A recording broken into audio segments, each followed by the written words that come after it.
Genius or con artist? The $4 billion OneCoin mystery. Lights explode over a packed London arena. A woman in a dazzling red gown lifts the microphone and promises a revolution that will make ordinary people rich. A Bitcoin killer that will rewrite the rules. Her name, Dr. Ruja Ignatova. Thousands roar back her name as if it were a prophecy. 14 months later, her face appears in a different spotlight. The FBI's 10 most wanted, with a multi-million-dollar bounty and a warning that she may be traveling under new identities. 2 images, 1 woman, a miracle maker to believers, a global fugitive to the law.irs.gov Federal Bureau of Investigation. 1. Tonight we follow the trail from that fever dream night in London to the moment she stepped onto a budget flight in Sofia and vanished into the Aegean fog. We pull open the velvet curtain and ask the only question that matters. Was this a misunderstood visionary who flew too close to the sun, or a master manipulator who built a fortune on faith, fear, and a fake coin? Don't blink. The truth behind the missing crypto queen, genius or con artist. The $4 billion OneCoin mystery will challenge everything you think you know about crypto, charisma, and the cost of believing. Federal Bureau of Investigation. She wasn't a bedroom coder or an anonymous avatar. She was Dr. Ruja, Oxford McKinsey. Diamond earrings that caught the light as she declared OneCoin the future. In a world terrified of missing out, she offered something simpler than Bitcoin, cleaner than Wall Street, and easier than asking hard questions. Buy the education, get the tokens, watch the mining happen for you, and tell your friends, your church, your village. Overnight, a gospel spread across 175 countries, promising prosperity to anyone who said yes. Wikipedia, but under the thunder and confetti, the vault was empty. There was no public blockchain to inspect, no transparent ledger humming in the open air, only a closed database controlled by the very people selling the dream. Prices rose because someone inside said they should. Mining happened because slides said it did. When too many believers headed for an exit, the doors labeled exchange quietly locked. The applause turned to questions. The questions turned to panic. And the woman in the red gown stopped showing up. Wikipedia Finshots, October 2017. A ticket stamped Sofia to Athens. A keynote in Lisbon she never attended. Rumors of warnings, whispers of men waiting at the gate, and then a silence so complete it felt designed. After that, sightings like ghost stories, leads that evaporated in the sun, and a reward that grew from headlines into history, up to $5 million for the clue that ends the search. Keep watching. Before this story is over, we will open court transcripts, decode internal emails, and face the darkest theory of all, that the crypto queen did not simply disappear, she was erased. Federal Bureau of Investigation plus justice.gov. Don't look away. In the next minutes, we will meet the believers who mortgaged their homes, the insiders who moved the money, and the investigators who followed it across oceans. We will walk the Wembley aisle again, listen to the promises word for word, and then step into the cold light of an indictment. Because somewhere between a standing ovation and a wanted poster lies the lesson we cannot afford to forget. In the age of digital gold rushes, the most valuable currency is still trust, and the easiest thing to counterfeit is hope. Federal Bureau of Investigation Justice.gov. Subscribe now. This investigation into the missing crypto queen, genius or con artist. The $4 billion OneCoin mystery uncovers evidence you haven't seen and testimonies you won't forget. Ruja Ignatova was born on May 30th, 1980 in Ruja, Bulgaria, into a family of Romani heritage. Her father was a mechanical engineer, her mother a teacher. After the fall of the Berlin Wall, the family migrated to Germany, living in a cramped apartment in the small town of Schramberg. This immigrant journey from Eastern Europe to the West quietly became the backdrop of her myth. A girl from modest beginnings who would later walk onto the Wembley stage in a sparkling gown. A scholarship took her to the University of Constance, where she earned a PhD in private international law in 2005. She later added a master's degree in European law from the University of Oxford. The title Dr. Ruja became her marketing weapon, printed across every OneCoin brochure, every stage introduction, repeated like a mantra. To investors, the logic was simple. Someone with Oxford credentials and a doctoral degree couldn't possibly be a fraudster. She also boasted of her years as an associate at McKinsey & Company. For investors, the McKinsey brand meant insider knowledge. A consultant who had advised global banks and was now bringing secrets from Wall Street to the people. The combination of elite degrees, striking appearance, and glamorous lifestyle formed an almost impenetrable shield of credibility. Yet behind the glittering resume, cracks were already showing. In 2012 in Germany, Ruja was convicted of fraud in a corporate bankruptcy case involving her family's business, receiving a suspended prison sentence of 14 months. Just a year later, she was involved in Bitcoin, a multi-level marketing scheme tied to a pseudo-cryptocurrency that collapsed within months. Bitcoin became her testing ground, a place where she learned how to fuse the hype of blockchain with the viral structure of MLM recruitment. Those lessons became the skeleton of OneCoin, an Eastern European woman who defied poverty, brilliant, glamorous, and bold enough to challenge the banks. To investors, she was the crypto queen, promising an escape from the fear of missing out on Bitcoin wealth. But in the eyes of prosecutors years later, it was all a mask. Internal emails from 2014 show Ruja herself referring to OneCoin as a trashy coin. In another, she coldly outlined her exit plan. Take the money and run and blame someone else. One line of text written before billions poured in contained the seed of the entire disaster. The woman in the red dress knew how to ignite an arena, but she also knew how to burn trust to ashes. The cracks in Ruja Ignatova's empire were present long before her disappearance. For those who looked closely, warning signs glimmered through the glamour, and whispers of deceit followed her from city to city. By 2015, regulators in multiple countries were raising alarms. Bulgaria's Financial Supervision Commission issued an early warning, urging caution around new cryptocurrencies and naming OneCoin as an example of high risk. In Norway, consumer authorities labeled it a pyramid scheme. Italy's antitrust authority banned OneCoin outright. In China, police arrested members and seized millions linked to the operation. Despite this, the machine kept running, driven not by facts but by faith. Each warning was dismissed as jealousy or conspiracy, fueling the cult mentality Ruja had carefully cultivated.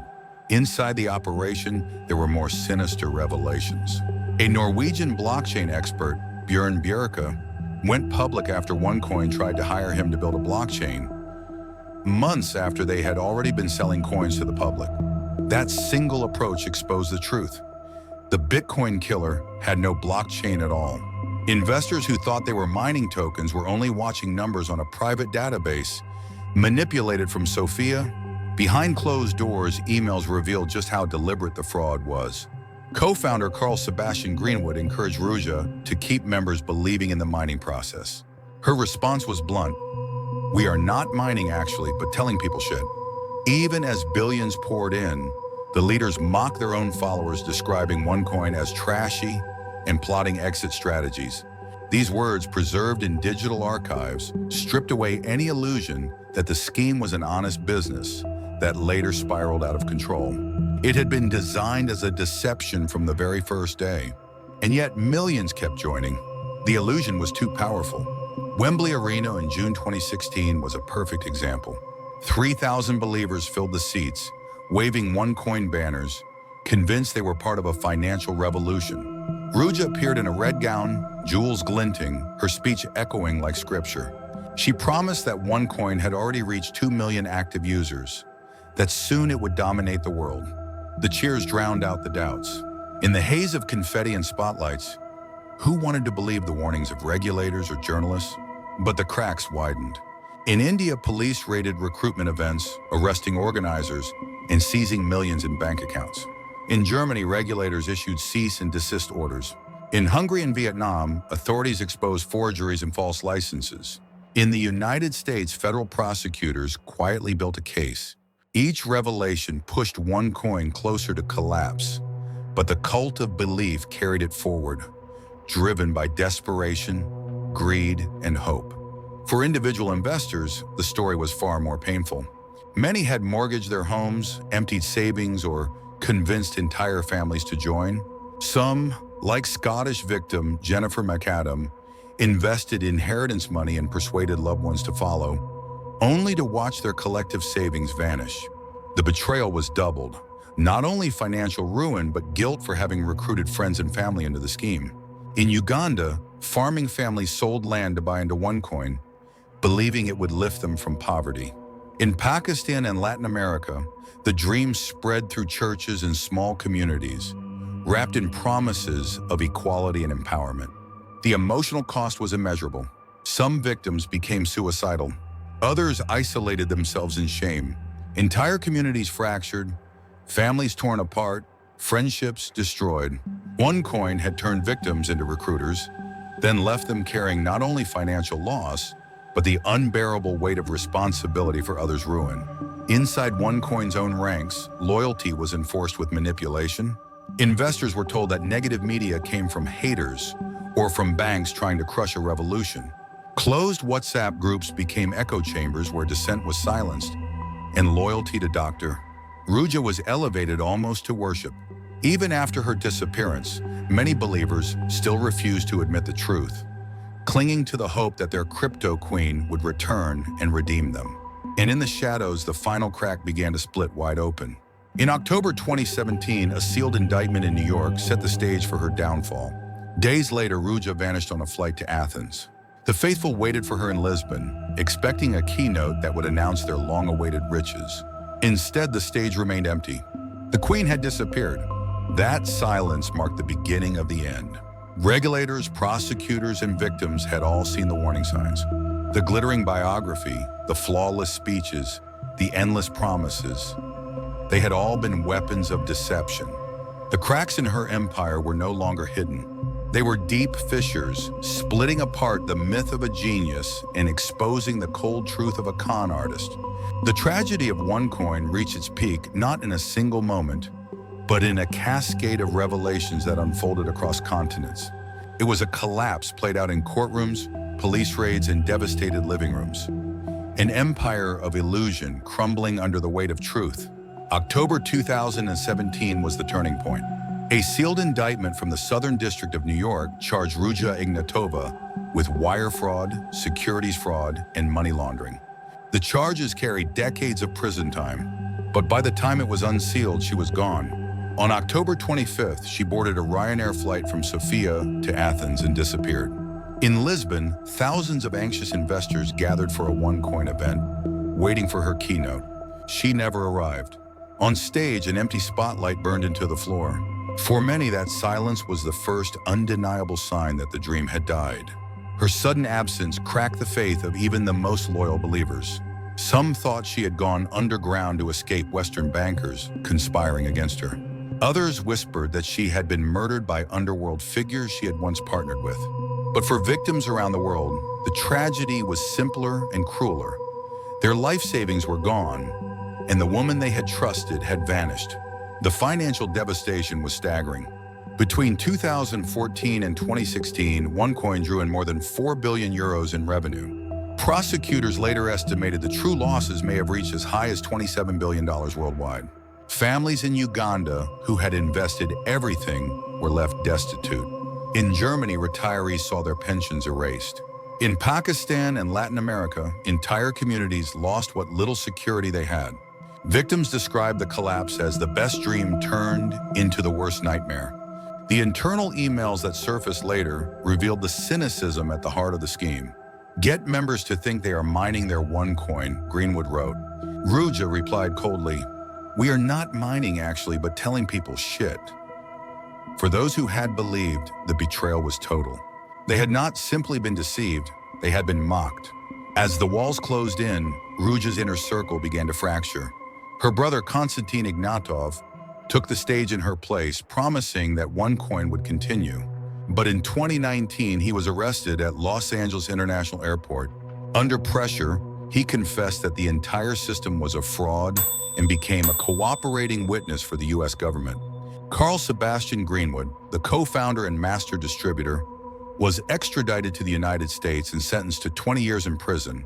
His emails with Ruja painted the clearest picture of their contempt for investors, discussing fake coins and debating how to manage the illusion when billions of non-existent tokens had already been sold. Mark Scott, a partner at the prestigious law firm Lock Lord, laundered over $400 million for OneCoin through shell companies and offshore accounts. Convicted in 2019, he was sentenced to 10 years in prison. Irina Delkinska, OneCoin's supposed head of legal and compliance, admitted to laundering $110 million. She too went to prison. The tragedy of OneCoin was not just that it preyed on the vulnerable, but that professionals who should have upheld the law instead enabled the fraud for personal gain. For the victims, court victories brought little comfort. Even as billions were seized, much of the money had vanished into a maze of shell corporations, luxury properties, and hidden accounts. Very little was ever returned to those who had lost everything. The tragedy was measured not only in dollars but in broken lives. Jennifer McAdam, the Scottish victim who became an activist, described the despair of knowing her family and friends had lost $300,000 because of her recommendation. She spoke of death threats from loyalists when she tried to warn others, of nights spent in fear, and of the crushing guilt she carried. Across the world, similar stories unfolded. In rural Uganda, entire villages went bankrupt. In Germany, victims formed support groups trying to rebuild their lives. In the Philippines, small businesses collapsed after owners diverted funds into OneCoin. Some victims were so devastated that they contemplated suicide, and the FBI's Victim Services Division had to intervene. What made the tragedy so profound was not only the scale of the fraud, but the psychology behind it. OneCoin turned its victims into recruiters, pushing them to bring in friends and family. When the collapse came, they were left not only broke, but burdened with guilt, having drawn their loved ones into ruin. The emotional damage was deeper than the financial loss. And through it all, the central figure, the woman in the red gown, remained a ghost. Her name appeared on the FBI's 10 most wanted list, a $5 million bounty placed on her head.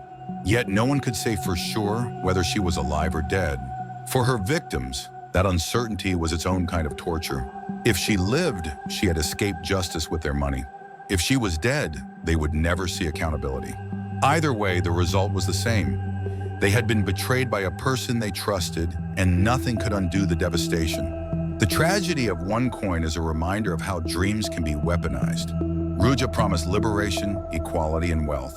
Instead, she delivered loss, shame, and despair. The applause at Wembley had been real. The hope in people's eyes had been real. But the coin was fake, the numbers were fake, and the dream was always an illusion.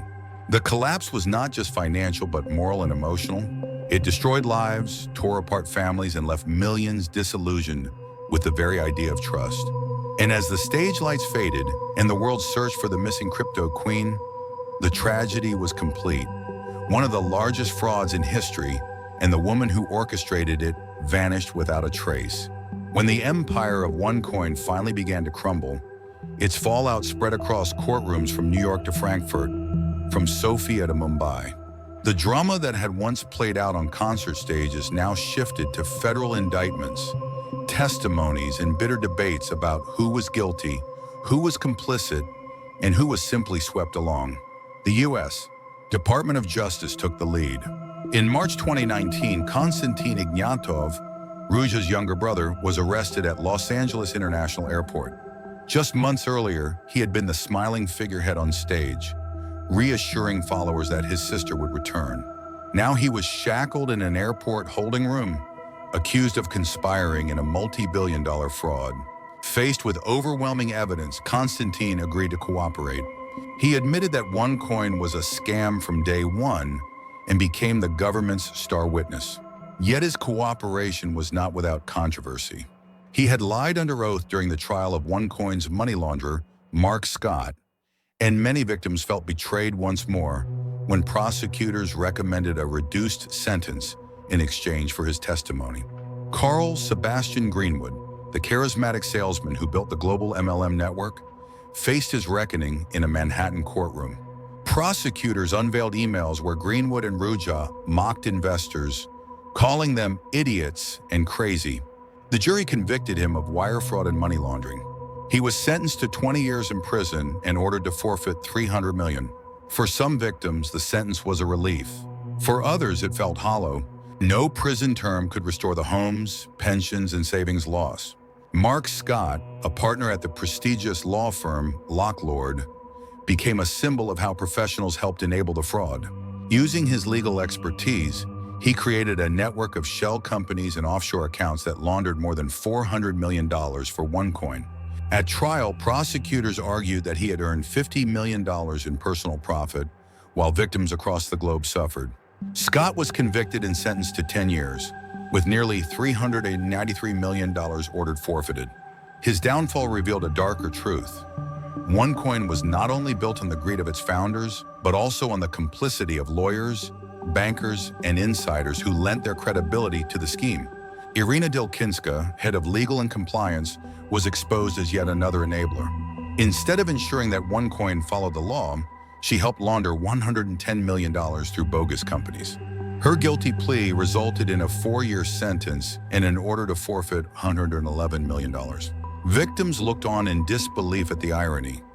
The very official charged with compliance had been one of the most active participants in the crime. While the United States led prosecutions, Europe was not silent. Germany's financial regulators issued cease and desist orders, and courts began seizing properties linked to OneCoin proceeds. In India, police raided recruitment events, arresting organizers and freezing millions in accounts. In Italy and Hungary, consumer protection authorities banned all activities linked to the company. Each action revealed how far the network had spread and how slow authorities had been to act before the damage was done. The trials also ignited fierce debate among victims and observers. To some, Ruja was the ultimate villain, a calculating mastermind who had manipulated millions. To others, she was a symbol of systemic greed, enabled by global financial systems that failed to protect ordinary people. Some victims argued that governments were too slow, that their warnings had been ignored for years while billions disappeared.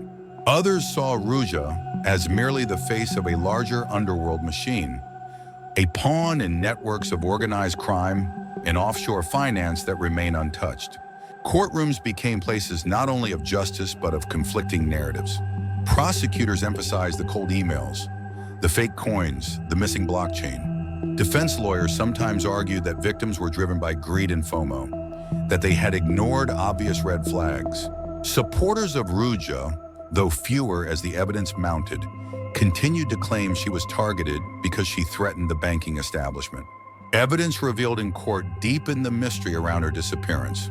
Prosecutors suggested she may have been tipped off by insiders before the 2017 indictment. Leaked police documents in Bulgaria even hinted that organized crime figures may have murdered her to protect their own networks. The jury in New York could convict Greenwood and Scott, but no courtroom could resolve the central question: where was the crypto queen? For victims, the fallout was brutal. Years after the collapse, very little money has been recovered. Some assets, luxury apartments in Dubai, millions in seized accounts, were clawed back, but they represent only a fraction of the estimated losses. Support groups swelled on Facebook and WhatsApp, with victims from Scotland to South Africa sharing their grief. Many described not just financial devastation, but lifelong guilt for having recruited their families.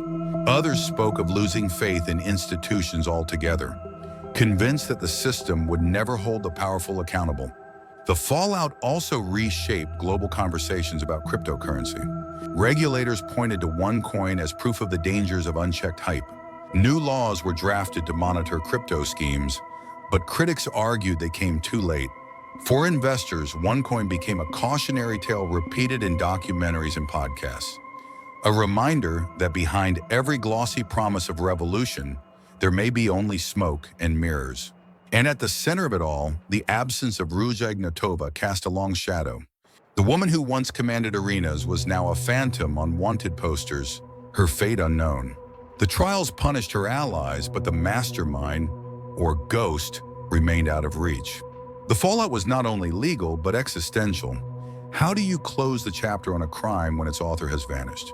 In the end, the trials delivered prison sentences, confiscated millions, and official closure in legal terms. Yet for victims, closure never came. Justice felt partial, accountability incomplete. The Crypto Queen's empire had collapsed, but her legend endured. A reminder that the cost of trust, once broken, is never repaid in full. The story of Ruja Ignatova, the so-called Crypto Queen, closes not with a verdict or a captured fugitive, but with a silence that has lasted for years. On one side stands the dream she sold, a financial revolution that promised to lift millions out of poverty to give ordinary people access to the wealth of the digital age. On the other side lies the reality: broken families, empty bank accounts, and a trail of despair that stretches from Europe to Africa, from Asia to Latin America. The enduring paradox is that her brilliance was never in cryptocurrency. It was in human psychology. She knew how to wield titles, how to dress the part of a visionary, how to turn fear of missing out into a recruitment engine that reached across 175 countries. She wrapped herself in Oxford degrees, McKinsey credentials, red gowns and diamond earrings. A performance so convincing that millions mistook theater for truth. The blockchain was never there. The mining never existed. But the faith was real, and it was faith that made the fraud possible. For the victims, the cost was not just financial. A Scottish woman lost her inheritance and the trust of her family. Farmers in Uganda lost the land that had sustained them for generations. Small businesses in the Philippines collapsed. Retirees in Germany watched decades of savings disappear. And perhaps the cruelest wound of all, many victims became recruiters, unwittingly persuading friends and relatives to join. When the collapse came, they were left not only ruined, but responsible, carrying guilt heavier than the debt itself. The tragedy also exposed the limits of justice. Greenwood sits in a U.S. prison. Scott and Dilkinska face their sentences. Konstantin, once Ruja's stand-in, confessed and walked free after time served. Yet the billions have not been returned, and the architect herself remains a ghost. Courtrooms delivered convictions, but not closure. For every victim who testified, there are thousands more who will never see restitution. Only the hollow echo of promises made in arenas now silent. And what of Ruja Ignatova? Some believe she is still alive, reshaped by plastic surgery, living under false identities in cities where money buys silence. Others insist she was killed by criminal partners who saw her as a liability. Her name sits on the FBI's 10 most wanted list, the only woman among cartel leaders and terrorists with a $5 million bounty on her head. Each year that passes without a confirmed sighting deepens the legend. Was she a fugitive genius who beat the system, or a silenced pawn whose empire consumed her? The mystery itself has become part of the legacy. Documentaries, podcasts, and endless articles ask the same questions, replay the same footage from Wembley, search for the same clues in police reports. Her disappearance ensures she remains both villain and myth, a story without an ending. But for her victims, the ending is already written. In foreclosure notices, in lost inheritances, in friendships destroyed. The lesson of OneCoin is brutally simple. Technology can be faked. Numbers on a screen can be manipulated. Even blockchain, the supposed fortress of transparency, can be mimicked well enough to fool millions. But the oldest truths remain. If something sounds too good to be true, it almost certainly is. And when charisma replaces evidence, when trust is built on glitter instead of substance, the cost can echo for generations. As the credits of this story roll, a question lingers. Who was Ruja Ignatova? To some, she was a criminal mastermind, one of the greatest con artists of the digital age. To others, she was a woman consumed by ambition, who crossed lines she could never return from. And to the millions left in her wake, she is simply the Crypto Queen, the ghost who walked into an airplane in Sofia and never returned. Perhaps one day she will be found. Perhaps the rumors of her death will prove true. Until then, her absence speaks louder than any speech she ever gave. The stage is empty. The lights are out, but the scars remain. Was Ruja Ignatova a misunderstood visionary, or the architect of one of history's cruelest deceptions? The truth may never be fully known, but the warning she left behind is unmistakable. In the glittering promise of easy riches, hope itself can be counterfeited, and trust, once broken, can never be bought back.